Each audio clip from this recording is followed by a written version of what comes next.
জিয়ারত করব। আমারে বলুন তো, বাবার কবর জিয়ারত যদি হুজুরে করে তাইলে তোমার কি লাভটা কি বলে? হাদিসের মধ্যে এসেছে সালাতু দাওয়াতিন মুস্তাজাবাত। সন্তানরে নিয়ে আসেন হুজুরের কাছে দোয়া করানোর জন্য, আনেন না?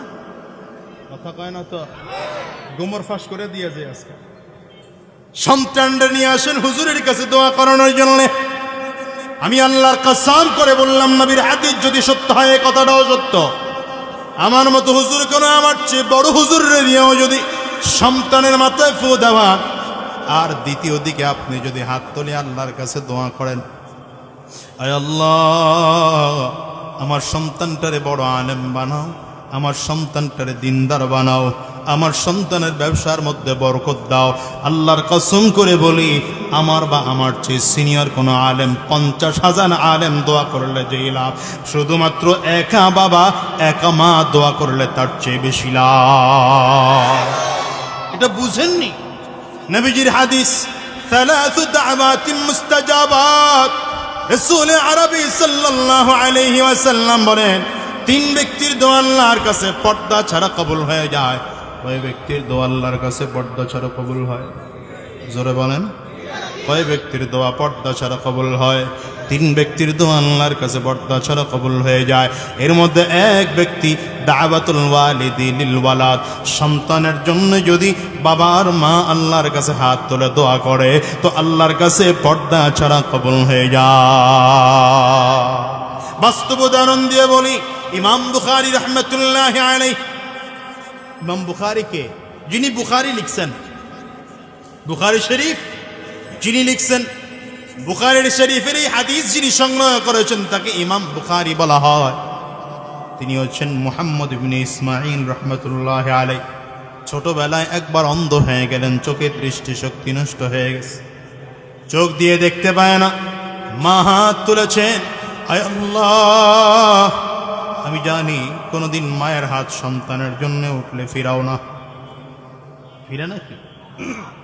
মা যদি সন্তানের জন্য হাত তোলে কোনদিন ফিরাও না। আমি মুহাম্মদের মা তোমার দরবারে হাত তুললাম, আমার সন্তান নিয়ে আমার বড় স্বপ্ন, যুগ শ্রেষ্ঠ আলেম বানাবো, যুগ শ্রেষ্ঠ মুহাদ্দিস বানাবো, যুগ শ্রেষ্ঠ ইমাম বানাবো। তুমি আমার সন্তানের দৃষ্টি শক্তি নষ্ট করে দিলা, কেমন করে আমার সন্তানটাকে যুগ শ্রেষ্ঠ ইমাম বানাবো, মুহাদ্দিস বানাবো? মা হাত তুলে আল্লাহর কাছে দোয়া করতেছেন, কিন্তু চোখের দৃষ্টি শক্তি ফিরে আসে না। ইমাম বুখারী রাহমাতুল্লাহি আলাইহির মায়ের মনের চিন্তা চেতনা, আল্লাহর কাছে মা যদি দোয়া করে আল্লাহ তাআলা কোনোদিন দোয়া ফেরত দিতে পারেন না, কারণ মা হচ্ছেন মুস্তাজাবুদ দাওয়াত। সন্তানের জন্য মা যখন দোয়া করে, বাবা যখন দোয়া করে, আল্লাহ পাকের কাছে পর্দা ছাড়া কবুল হয়ে যায়। এ দুনিয়ার মুসলমান, এক রাত দোয়া করেছেন, মা কান্না করেছেন, দোয়া কবুল হয় না। দ্বিতীয় রাতে আবার দোয়া করেছেন, না না এখনো চোখের দৃষ্টি শক্তি ফিরে আসে না। শেষ রাত্রিবেলা, তৃতীয় রাত্রিতে আবার হাত তুলেছেন। শেষ রাতে 2-4 রাকাত নামাজ কম 2 রেট করে যায় নামাজে বসে গেলেন। এবার হাত তুলে আল্লাহর কাছে কান্না করতেছেন, আয় আল্লাহ আমার সন্তান মুহাম্মদ ইবনে ইসমাঈল, আমার সন্তানটা অন্ধ, আমার মনটায় চায়, আমার মনের চাহিদা আমার সন্তানটাকে যুগশ্রেষ্ঠ আলেম বানাবো, আমার সন্তানটাকে যুগশ্রেষ্ঠ মুহাদ্দিস বানাবো, আমার সন্তানটাকে দিনদার বানাবো। লক্ষ লক্ষ ছাত্ররা আমার সন্তানের কাছ থেকে হাদিস পড়বে, কিন্তু মায়ের আশা কি তোমার কাছে পূরণ হবে না? তোমার নবী না বলেছেন মা যদি দোয়া করে আল্লাহর কাছে, এই দোয়াটা পর্দা ছাড়া কবুল হয়ে যায়। মা হাত তুলে আল্লাহর কাছে কান্না করতেছেন। কান্না করতে করতে হঠাৎ করে ইমাম বুখারী রাহমাতুল্লাহি আলাইহি ঘুম থেকে জেগে উঠলেন, মা মা করে কান্না করতে শুরু করলেন। হাঁটতে হাঁটতে মায়ের সামনে চলে আসে, ডেকে বলে, মা গো আমার কাছে মনে হয় আমি আগের চেয়ে এখন চোখে অনেক ভালো দেখি। এটা হচ্ছে মার বাবার দোয়ার বরকত। প্রশ্ন করবেন তাইলে কি হুজুরদের কাছে আর যাব না? যাবেন অবশ্যই, তবে মার বাবার চেয়ে পাওয়ারফুল বেশি হুজুর নয়। আল্লাহ ওয়ালাদের দোয়া কামে লাগে, হুজুরদের দোয়াও কামে লাগে, যাদের জবানে 24টা ঘন্টা কোরআন ও হাদিসের তেলাওয়াত হয়। এদের জবানের দোয়াগুলোও কাজে লাগে, কিন্তু সন্তানের জন্য সবচেয়ে বড় দোয়া কারেন্টের মতো কাজে লাগে, মা আর বাবার দোয়া। বুঝেন কথা? হ্যাঁ, ভালো করে বুঝেন। দুনিয়ার মুসলমান তাইলে বলছিলাম যে কোরআনুল করিম নাজিল করেছেন আল্লাহ তাআলা। কোরআনুল করিমের হেফাজত করবেন আল্লাহ তাআলা। সাহাবায়ে কেরাম কোরআনের কাছে এসে দামি হয়ে গেলেন। সাহাবায়ে কেরাম কোরআন অনুযায়ী নিজের জীবনটাকে চালিয়ে দামি হয়ে গেলেন। আপনি আমিও যদি কোরআনের কাছে আসি, আপনার আমার জীবনটাও দামি হয়ে যাবে। আপনার আমার জীবনের এই সময়ে কোনো মূল্য নাই। একজন মানুষের মূল্য দুনিয়ায় যেই ব্যক্তির কাছে কোরআন নাই, ওই ব্যক্তির কোনো মূল্য নাই। যেই ব্যক্তির কাছে কোরআন আছে, ওই ব্যক্তির বড় মূল্য আছে। কেন হুজুরেরা এত চিল্লায়? কেন হুজুরেরা এত আলোচনা করে? কেন হুজুরেরা এত ধমক দিয়ে কথা বলে? কেন হুজুরেরা এত চিল্লায় মাহফিল করে? কেন প্রয়োজন মানুষকে কোরআনের রাস্তায় ওঠানোর জন্য এত কষ্ট করে? বলবেন হুজুর আপনার এত ঠেক কেন লাগছে? আমরা কোরআন পড়েছি, আমরা হাদিস পড়েছি, আমরা কোরআন আর হাদিস পড়ে তাকায় দেখি আল্লাহর কোরআন যেই ব্যক্তি জানে না, ওই ব্যক্তির মূল্য আমার আল্লাহর কাছে না। আবু জাহাল একজন মানুষ, আমার নবী একজন মানুষ। আবু জাহালের চোখ দুইটা, আমার নবীর চোখ দুইটা। আবু জাহালের কান দুইটা, আমার নবীর কান দুইটা। আবু জাহালের জবান একটা, আমার নবীর জবান একটা। আবু জাহালের দুই হাত, আমার নবীর দুই হাত। আবু জাহালের দুই পা, আমার নবীর দুই পা। সবই তো ঠিক আছে, মানুষের আকৃতিগত দিক দিয়ে আবু জাহালের মধ্যে আর আমার নবীর মধ্যে কোনো পার্থক্য নেই। কিন্তু আবু জাহালের নাম নেওয়ার সাথে সাথে মনের মধ্যে ঘৃণা চলে আসে, আর আমার নবীর নাম নেওয়ার সাথে সাথে কলিজা বড় মোহাব্বত চলে আসে। কারণটা কি মুসলমান? একটাই মাত্র কারণ, আবু জাহালের মধ্যে কোরআন নাই, আমার নবীর মধ্যে কোরআন আছে। সচেতন সময়ের মূল্যায়ন করা দরকার। এই পৃথিবীতে যত মানুষ সাকসেস হয়েছে, প্রত্যেকজন মানুষ সময়ের মূল্যায়ন করে সাকসেস হয়েছে। সময়ের মূল্যায়ন যেই মানুষটা করতে পারে না, সে কোনোদিন সাকসেস হতে পারে না। সেটা দুনিয়ার লাইনে হোক আর আখিরাতের লাইনে হোক, যেই লাইনেই হোক না কেন, যে ব্যক্তি সময়ের মূল্যায়ন করতে পারে না, ওই মানুষ কোনোদিন সাকসেস হতে পারে না। আল্লাহর কাছে প্রিয় হতে হলেও সময়ের মূল্যায়ন করতে হয়। আবার তাকায়, আবার এইদিকে তাকায়, এমনি এইদিকে কি মিষ্টি বিতরণ করতেছে, কি ওইদিকে কি, আবার কি এদিকে কি, স্বেচ্ছাসেবকরা কাজ করতেছে, সমস্যা কি আপনাদের?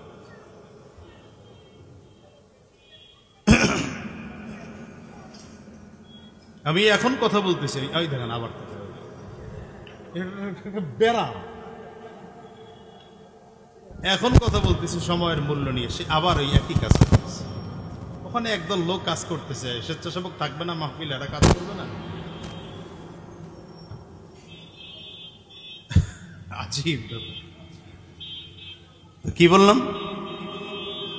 আল্লাহর সাথে সম্পর্কের গভীরতা করতে হলেও সময়ের মূল্যায়ন করতে হয়।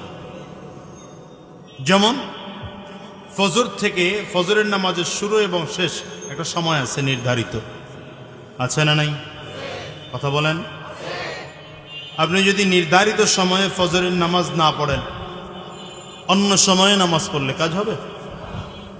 ঠিক জোহরের নামাজ সময় আছে, আসরের নামাজের সময় আছে, মাগরিবের নামাজের সময় আছে, ইশার নামাজের সময় আছে। ঠিক তেমনি ভাবে দ্বীনের আলোচনা শোনার জন্য এখন এই মুহূর্তটাকে, এই সময়টাকে নির্ধারণ করা হয়েছে। এখানে আগামীকাল মাহফিল হবে না, হবে নাকি? এখানে আগামীকাল কোনো আলোচক আসবে না, আর এই প্যান্ডেলও থাকবে না, এই মঞ্চ থাকবে না। সুতরাং যেহেতু আল্লাহ তাআলা আজকের জন্য এখানে নিয়েই আসছেন, যাদেরকে আনেননি এটা আওয়ার বাত, আমাদেরকে যেহেতু আল্লাহ তাআলা নিয়েই আসছেন, বোঝা গেল আল্লাহ পাকের বান্দাদের পছন্দের তালিকার অন্তত প্রথম সারির হলেও আমরা। আলহামদুলিল্লাহ বলেন। সুতরাং এই সময়টাকে মূল্যায়ন করতে হবে। এখানে আসছি, মনোযোগ 1% এদিক সেদিক করা যাবে না।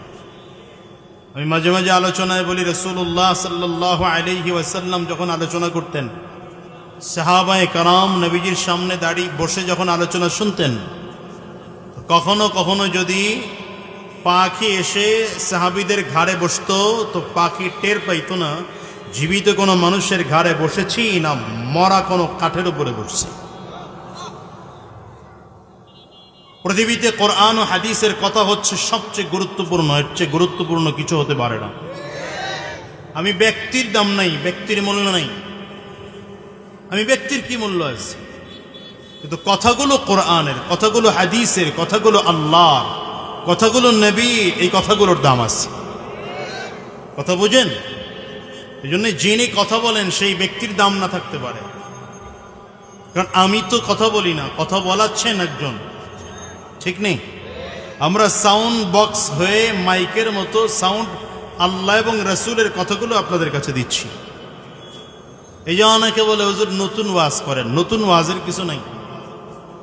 ওয়াজ 1450 বছর আগে যা নাজিল হয়েছে ওগুলোই চলতেছে। অনেক কিছু আপনি শোনেন না, এই জন্য আপনার কাছে নতুন লাগে, আর যেটা কয়েকবার শুনে ফেলেছেন ওই ওয়াজটারে পুরনো মনে হয়, ঠিক না? তো বারবার একই কথা কেন বলা হয়? যেমন সূরাতুল ফাতিহা, আল্লাহ তাআলা কেন একই সূরা প্রতি ওয়াক্তের প্রতি রাকাতে পড়ার জন্য বললেন? এমনকি বুখারীর বর্ণনায় এসেছে রাসূলুল্লাহ সাল্লাল্লাহু আলাইহি ওয়াসাল্লাম বলেন, লা সালাতা ইল্লা বিফাতিহাতিল কিতাব, সূরা ফাতিহা ছাড়া নামাজই হয় না। সূরা ফাতিহা ছাড়া কি হয় না? বলেন না, সূরা ফাতিহা ছাড়া নামাজই হয় না। একই সূরা কেন আল্লাহ তাআলা ফরজ করলেন? কেন আল্লাহ বলতে পারতেন না যোহরে এই সূরাটা হবে, আসরে এই সূরাটা হবে, মাগরিবে এই সূরাটা হবে, কিন্তু সূরা ফাতিহাই কেন বারবার পড়ব? এর কারণ হলো ইদা তাকাররারা ফিল কলব, মানুষ যেই জিনিসটা বারবার করে, বারবার শুনে, বারবার বলে, কলিজার মধ্যে ওটা গেঁথে যায়। বুঝেননি কথা? আপনার সন্তানকে গান শোনাইছেন, বারবার শুনতে শুনতে এখনো একা একা গুনগুন করে ওইটা গায়। আবার যদি ঘরে জিকির করে নেওয়ালা লোক থাকে, তো দাদা জিকির করে, বাবা জিকির করে, মা জিকির করে, ছোট্ট বাচ্চাটা শুনে শুনে ও জিকির করতে আরম্ভ করছে। এই ছোট বাচ্চা তো বুঝেই না যে জিকির কি আর গান কি। ছোট বাচ্চা এটা বুঝে নাকি? লা ইলাহা ইল্লাল্লাহর অর্থ কি, সুবহানাল্লাহর অর্থ কি, আর আলহামদুলিল্লাহর অর্থ কি, আর ওই বর্তমান যুগের গান যেগুলো আছে এগুলোর অর্থ কি, এটা ছোট বাচ্চা বুঝেই না। কিন্তু যেই বাচ্চার সামনে বেশি বেশি জিকির করা হয়, কোরআনুল কারীমের তিলাওয়াত করা হয়, ওই বাচ্চা কোরআন তিলাওয়াতেরই টান দেয়, জিকিরেরই টান দেয়। আর যেই বাচ্চার সামনে দাঁড়িয়ে ওই দুনিয়ার গান এগুলো বলা হয়, সেই বাচ্চা ওই গান ধরেই টান দেয়, ঠিক না? কারণ হচ্ছে যেটা বারবার বলা হয় ওটা কলিজার মধ্যে গেঁথে যায়। এই জন্য একই কথা আপনাদেরকে বারবার বলা হচ্ছে। এই একই কথা বলার মূল কারণ হলো এই, যত বেশি শুনবো কলিজার মধ্যে তত বেশি আল্লাহর মুহাব্বত ঢুকবে, যত বেশি শুনবো তত নবীর মুহাব্বত কলিজার মধ্যে বেশি ঢুকবে, ঠিক না? আসুন, আল্লাহ তাআলা বলেন, ইন্না নাহনু নাযালনা যিকরা, ইন্না নাহনু নাযালনা যিকরা ওয়া ইন্না লাহু লাহাফিযুন।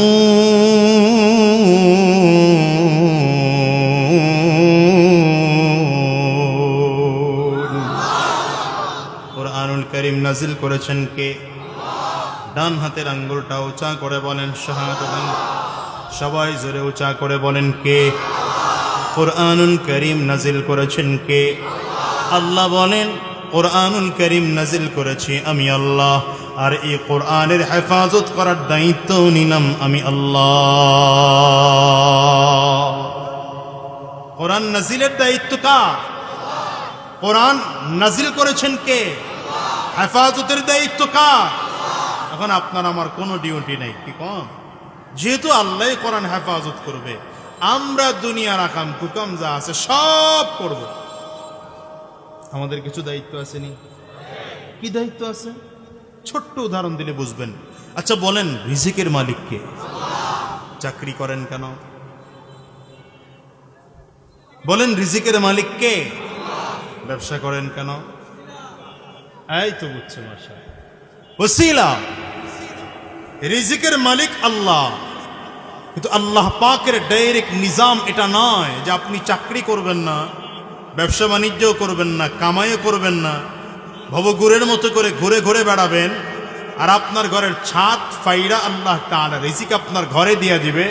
এটা আল্লাহ পাকের নিজাম নয়, পদ্ধতি নয়, সিস্টেম নয়।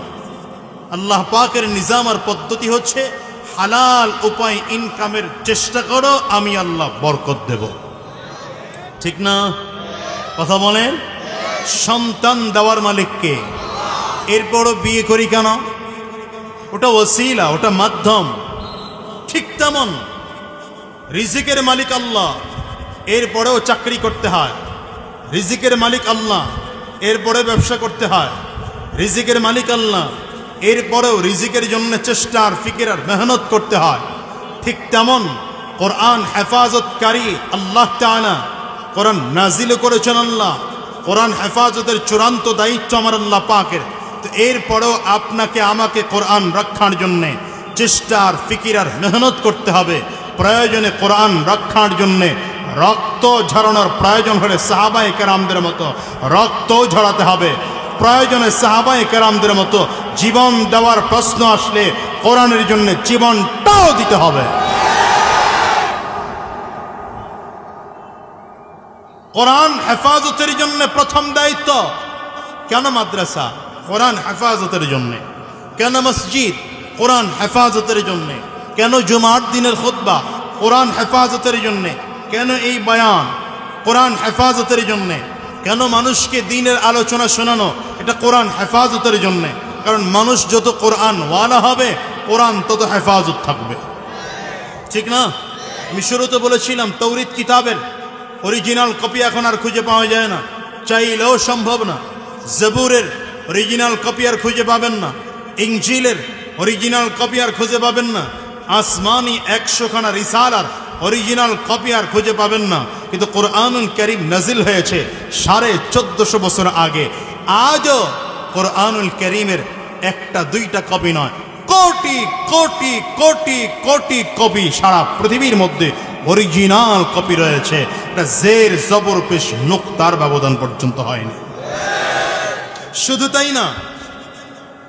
তাই না, কাফির আর মুশরিকরা কোরআন মিটিয়ে দেওয়ার চেষ্টা কম করে নাই। ওরা হাজারো চেষ্টা করেছে, হাজারো চেষ্টা করেও ওরা সাকসেস হয়নি, ব্যর্থ হয়েছে। সাকসেস হয়নি, কি হয়েছে বলেন? সাকসেস হয়নি, কি হয়েছে? ব্যর্থ হয়েছে। ওরা বারবার কোরআন মিটিয়ে দিতে চেয়েছে, আর আমরা দেখছি কোরআন যত মিটিয়ে দিতে চায়, আল্লাহ তাআলা বলেন ইউরিদুনা আন ইউতফিউ নূরাল্লাহ ওয়াল্লাহু মুতিম্মু নূরি। তোমরা আগুন নিভিয়ে দিতে চাও, আমি আল্লাহ আগুন জ্বালিয়ে দেব।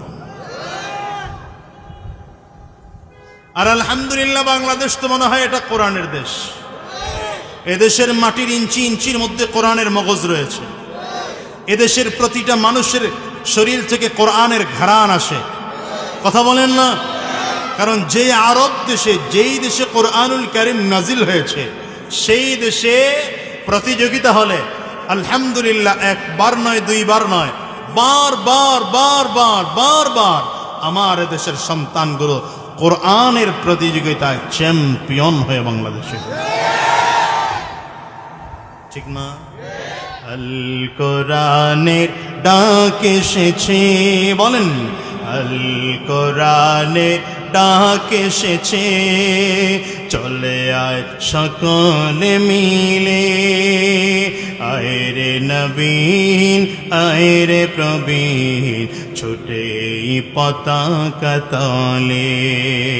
আল কোরআনের ডাক এসেছে, চলে আয় সকলে মিলে, আয় রে নবীন আয় রে প্রবীণ, ছুটে পতাকা তলে।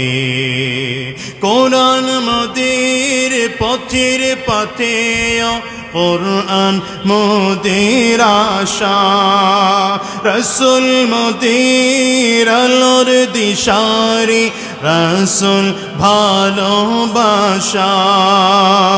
সেই ওয়াদা নিয়ে মোরা ময়দানেতে লড়বো আমরণ দিনের পথে। আল কোরআনের ডাক এসেছে, চলে আয় সকলে মিলে। আয় রে নবীন আয় রে প্রবীণ, ছোটে পতাকা তালে।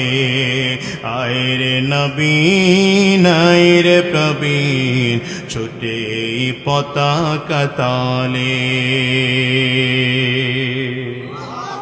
মুসলমান, পৃথিবীর মানুষের কোনো মূল্য নাই যার মধ্যে কোরআন নাই, সেই মানুষের কোনো মূল্য নাই।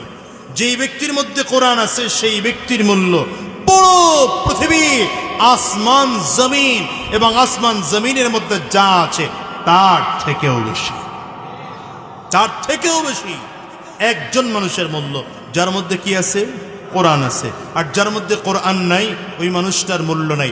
মুসলমান, খুব ভালো করে বোঝেন, আবু বকর, হযরত ওমর, হযরত উসমান, হযরত আলী, এই সাহাবায়ে কেরাম জন্মগ্রহণ করেছেন কাফিরা মায়ের ঘরে, মুশরিকা মায়ের ঘরে।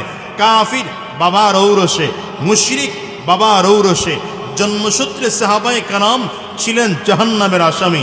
কিন্তু আমার কোরআনুল কারীম, আমার আল্লাহ পাকের কোরআনুল কারীম যখন জীবনে বাস্তবায়ন করেছেন, আল্লাহ তাআলা সাহাবায়ে কেরামদের ব্যাপারে আয়াত নাজিল করে বলছেন, রাদিয়াল্লাহু আনহুম ওয়া রাদু আন, রাদিয়াল্লাহু আনহুম ওয়া রাদু আন। আল্লাহ তোমাদের প্রতি খুশি, তোমরাও আল্লাহর প্রতি খুশি। শুধু তাই নয়, বদরের ময়দানে যে সাহাবায়ে কেরাম হাজির হয়েছেন, বদরি সাহাবীদের ব্যাপারে আল্লাহ পাকের ঘোষণা ছিল, যারা বদরের যুদ্ধে হাজির হয়েছে আল্লাহ তাআলা তাদের আগের পিছের সব গুনাহ মাফ করে দিয়েছে। শুধু তাই নয়, রাসূল আরবী সাল্লাল্লাহু আলাইহি ওয়াসাল্লামের পবিত্র জবানের মাধ্যমে আল্লাহ তাআলা 10 জন সাহাবীকে জান্নাতের সার্টিফিকেট দিয়েছেন। কয়জন সাহাবীকে? 10 জন সাহাবীকে জান্নাতের সার্টিফিকেট দিয়ে বিদায় করেছেন। যেই সাহাবায়ে কেরাম ছিলেন জাহান্নামের আসামি। শুধু তাই নয়, হযরত ওমর গিয়েছেন আমার নবীর মাথা আনার জন্য। হযরত ওমর ছিলেন জাহান্নামের আসামি। হযরত আবু বকর, ওমর, উসমান, আলী রাদিয়াল্লাহু আনহু কালিমা গ্রহণ করার আগে, কোরআনুল কারীমের সংস্পর্শে আসার আগে ছিলেন জাহান্নামের আসামি। রাসূল আরবী সাল্লাল্লাহু আলাইহি ওয়াসাল্লাম যখন দ্বীনের দাওয়াত আরম্ভ করলেন, সাহাবায়ে কেরাম রাসূল আরবীর হাতে হাত দিয়ে কালিমা পড়ে মুসলমান হয়ে গেলেন। আগের জিন্দেগি ছেড়ে দিলেন, নতুন করে ইসলামওয়ালা জিন্দেগি আরম্ভ করলেন, কোরআনওয়ালা জিন্দেগি আরম্ভ করলেন। এবার কোরআন অনুযায়ী নিজের জীবনটাকে সাজাতে আরম্ভ করলেন। মুসলমান রে, সাহাবায়ে কেরামদের এত দাম। নবী আলাইহিস সালাতু ওয়াস সালামের পরে উম্মতের মধ্যে সবার প্রথম যদি পৃথিবীর মধ্যে সবচেয়ে বড় বড় ব্যক্তিদের নাম নেওয়া হয়, সবচেয়ে জান্নাতি বড় মানুষদের নাম নেওয়া হয়, সাহাবায়ে কেরামদের নাম সবার আগে চলে আসে, ঠিক কিনা? এই যুগেও যদি কোনো মানুষ কোরআন ওয়ালার সাথে সম্পর্ক রাখে, এই যুগে কোনো মানুষ যদি কোরআনের সাথে সম্পর্ক রাখতে পারে, কোরআন অনুযায়ী যদি নিজের জীবনটারে সাজাতে পারে, সেই মানুষটার দাম বাড়িয়ে দেবেন কে? আঙ্গুলটা উঁচা করে বলে। আমরা এই যুগে কোরআনের সাথে সম্পর্ক রাখতে চাই না। আমাদের সম্পর্ক শয়তানীদের সাথে, আমাদের সম্পর্ক কোরআন বিরোধীদের সাথে, আমাদের সম্পর্ক ইসলাম বিদ্বেষীদের সাথে। আমাদের সম্পর্ক হওয়া উচিত ছিল কোরআনওয়ালাদের সাথে। বড় বড় শিল্পপতিরা যখন গ্রাম দেশে চলে যায়, গ্রামে তার বাড়ি, গ্রামের এলাকায় তার বাবা এবং মায়ের কবরস্থান, ওখানেই তাদেরকে দাফন করা হয়েছে। শিল্পপতি মানুষ, কোটি কোটি টাকার মালিক, ক্ষমতার অভাব নাই। মসজিদের ইমাম সাহেব ডাকে, হুজুর আসেন আসেন, আমার বাবার কবরটা জিয়ারত করব। আমারে বলুন তো, বাবার কবর জিয়ারত যদি হুজুরে করে তাইলে তোমার কি লাভটা কি বল? হাদিসের মধ্যে এসেছে সালাতু দাওয়াতিন মুস্তাজাবাত। সন্তানরে নিয়ে আসেন হুজুরের কাছে দোয়া করানোর জন্য, আনেন না? কথা কয় না তো, গোমর ফাঁস করে দিয়েছে আজকে।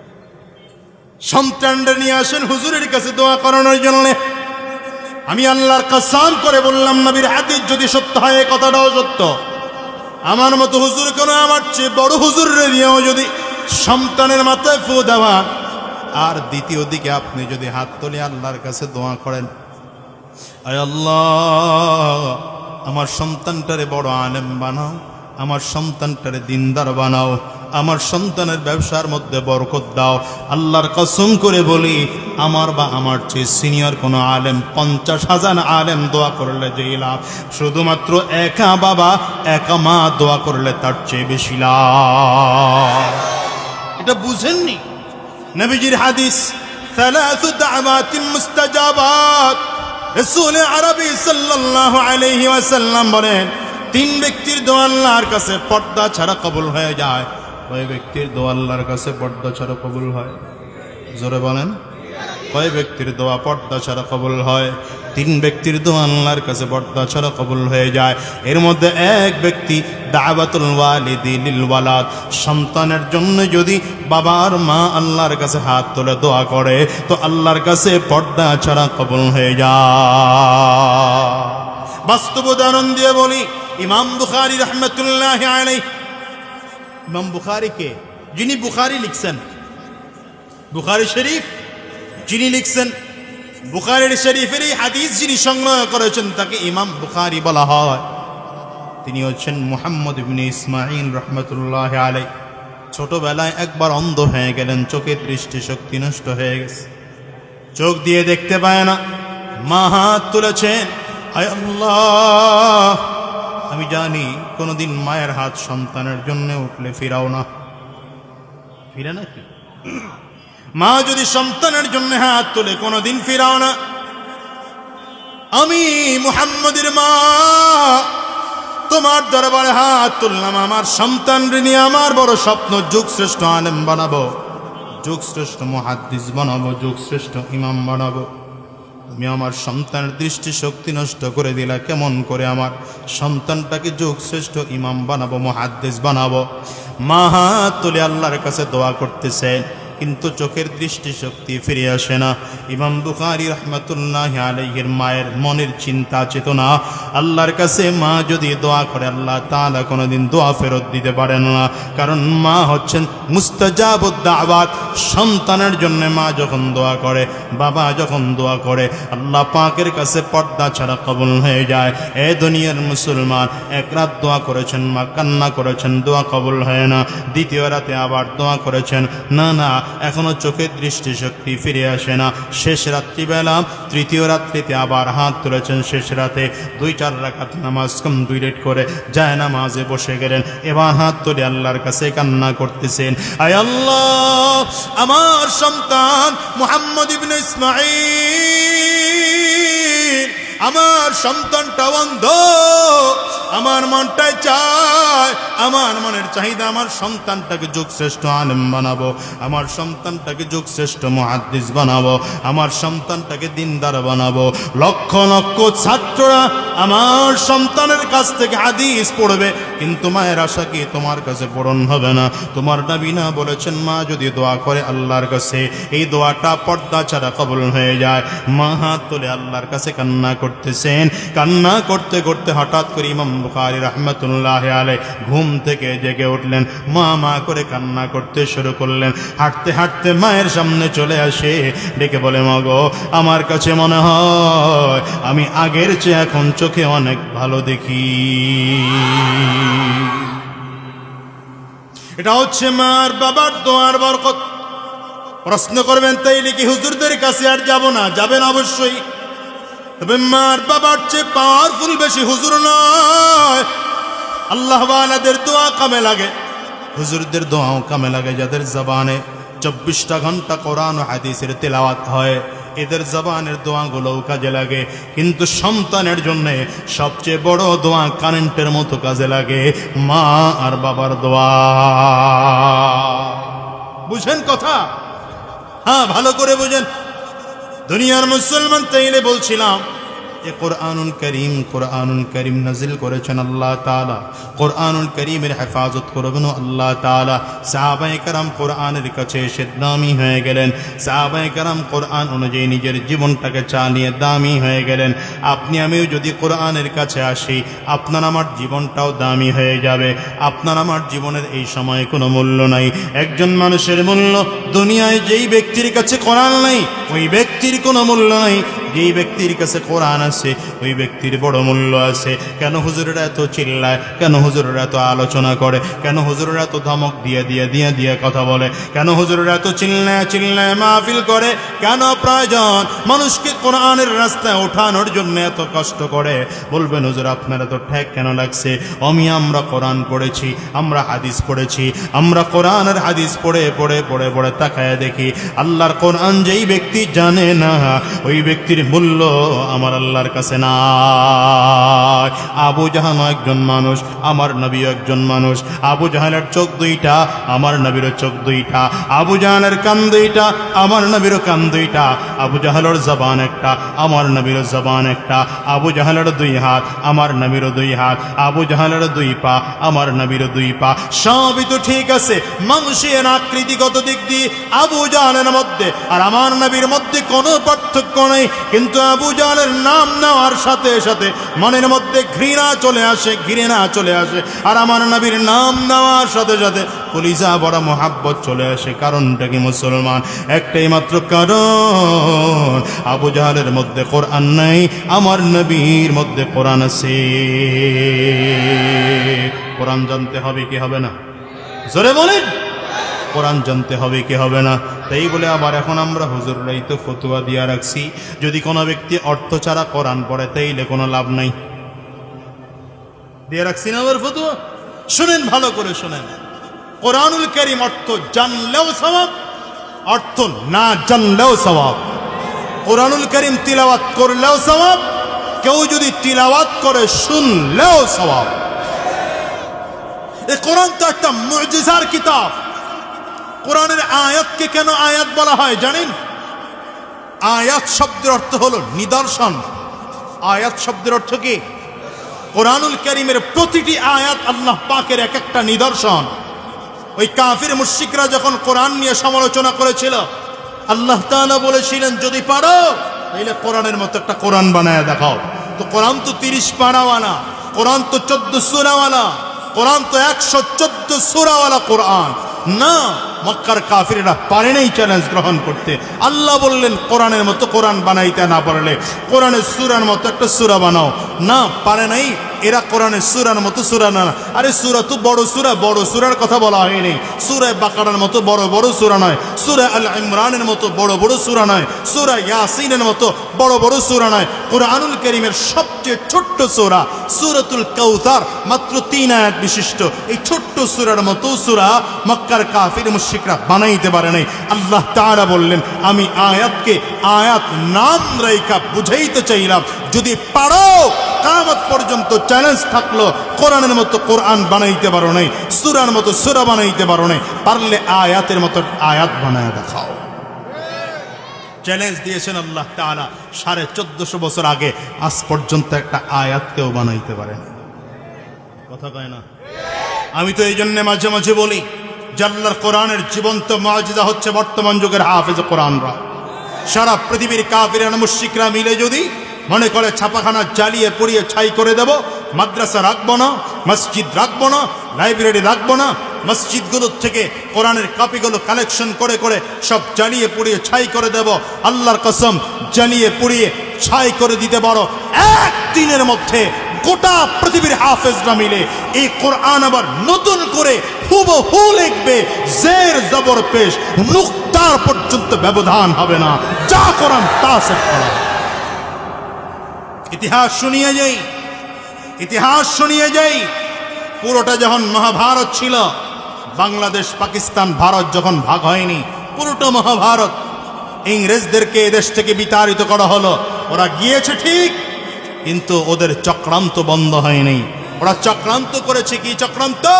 ইংরেজ থেকে কিছু লোক ভারতবর্ষে পাঠাইতো, তারা মুসলমানের বেশ ধরে ধরে এরা মনে করতো সরকারি চাকরি করে, মানুষকে দেখাতো আমরা সরকারি চাকরি করি, কিন্তু আসলে তাদের কাজ ছিল কোরআনের কপিগুলো কালেকশন করে করে করে করে জ্বালিয়ে পুড়িয়ে ছাই করে দেওয়া। চিৎকার করে বলেন নাউজুবিল্লাহ। এদের কাজ ছিল কি? কোরআনে কপিগুলো জ্বালিয়ে দেওয়া, এদের কাজই ছিল এটা। তো এমন দুইজন বন্ধু, দুই বন্ধু ভারতে এসেছে ইংরেজ থেকে, এদের কাজ কি? কথা কয় না? কোরআন জ্বালিয়ে পুড়িয়ে ছাই করে দেওয়া। একজন বন্ধু এই ভারতবর্ষে আসার কিছুদিনের মধ্যে কোরআন জ্বালাবে কি, কোরআন তাকে জ্বালিয়ে ইমানদার বানায় ফেলেছে। আরেক বন্ধু ওই কাজেই আছে। 10 বছর পরে মুসলমান বন্ধুর সাথে ওই বন্ধুর সাক্ষাৎ। তো মুসলমান বন্ধু জিজ্ঞাসা করে, তুমি এখানে? কাফের বন্ধু জিজ্ঞাসা করছে, তুমি এখানে? বলে, তুমি যেহেতু আমার কাছের বন্ধু, কলিজার বন্ধু, দুনিয়ার কাউকে বলি না, তোমাকে বলি। আমি ভারতবর্ষে এসেছি ছাপাখানা থেকে, লাইব্রেরি থেকে, মাদ্রাসা থেকে, মসজিদ থেকে কোরআনের কপিগুলো কানেকশন করে করে করে করে আমি আমার বাসায় একত্রিত করি, সুযোগ বুঝে এগুলো জ্বালিয়ে পুড়িয়ে ছাই করে দেব। মুসলমান বন্ধু বলে, তাই নাকি? বলে, হ্যাঁ, চলো আমার বাড়িতে। কাফির বন্ধু মুসলমান বন্ধুর হাত ধরে বাড়িতে নিয়ে গেছে। বাসায় নিয়ে দেখলেন টাল করা কোরআন, কোরআনুল করিম টাল করে রাখছে। বলে, এগুলো সব জমা করে রাখছি, সুযোগ বুঝে এগুলো জ্বালিয়ে পুড়িয়ে ছাই করে দেব। মুসলমান বন্ধু আস্তে করে ডেকে বলে, ভাই, এই কোরআন জ্বালাইবা ভালো কথা, এ কোরআন তো কথা বলতে পারে না, এই কোরআন তো হাঁটতে চলতে পারে না, এই কোরআন তো খাইতে পারে না, এই কোরআন তো দেখতে পায় না। অথচ ভারতবর্ষে আল্লাহর এমন কোটি কোটি কোটি কোটি কোটি কোরআন আছে, যে কোরআন খাইতে পারে, যে কোরআন কথা বলতে পারে, যেই কোরআন চোখ দিয়ে দেখতে পারে, যে কোরআন চলতে পারে, যে কোরআন পা দিয়ে হাঁটতে পারে। বলো, সেই কোরআনটা কেমনে পড়াইবা? তোর মাথায় ঢোকে না, এটা আবার কেমন কোরআন? ওর মাথায় ঢোকে না, এটা আবার কেমন কোরআন? বাস এটা দেখার জন্য বলে, তাইলে আমার জিন্দা কোরআন দেখাও। আল্লাহু আকবার বলেন না? তাইলে আমার জিন্দা কোরআন দেখাও। তখন জিন্দা কোরআন দেখানোর জন্য এই আপনাদের যেমন মাদ্রাসা, কি যেন মাদ্রাসার নামটা, এই নুরুল কোরআন মাদ্রাসা, এমন একটা মাদ্রাসায় মুসলমান বন্ধু কাফির বন্ধুরে নিয়ে রওনা করছে। বন্ধুরে নিয়ে গিয়া মাদ্রাসার বড় হুজুরের কাছে জিজ্ঞাসা করছে, হুজুর, আপনি আপনার মাদ্রাসা থেকে এমন একজন হাফেজ কোরআন ছাত্র দিবেন, যে হাফেজ কোরআন 1 নম্বর শর্ত হলো এখনো বালেগ হয়নি, সাবাল্যক হয়নি, অর্থাৎ কোনো গুনাহ তার আমল নামায় লেখা হয় নাই, মাসুম থাকবে।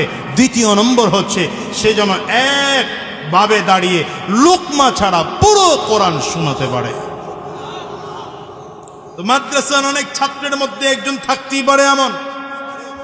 হাফেজ সাহেব হুজুর মাদ্রাসার মধ্য থেকে একজন বাচ্চাকে বেছে দিচ্ছে, এই বাচ্চার কাছ থেকে সুন্দরভাবে কোরআন শোনা যাবে। আল্লাহু আকবার বলেন।